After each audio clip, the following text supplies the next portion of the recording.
किछि ऐतिह्यर कथा कारण अनेक स्मृति अनुभूति किंवदंती सांगक बहु घटना दुर्घटना स्वाभिमान पराक्रमर पृष्ठभूमि उपर ठिया होई रहिछि ए ओडिया माटी इतिहास पृष्ठारे एबे भी साहित्य होई रहिछि अनेक तिक्त मधुर लोमहर्षक घटना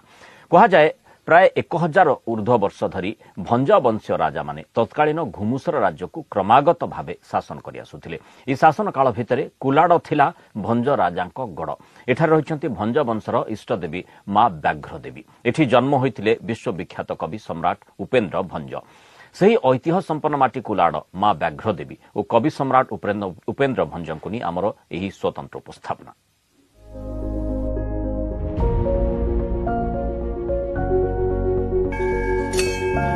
कुलाड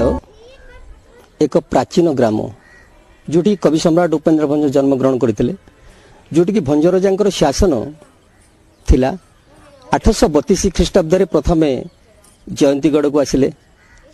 रघुनाथ भंज 832 रु 1190 पर्यंत से जयंतीगढ़ रहिले एवं तार नाम देले से गुमासर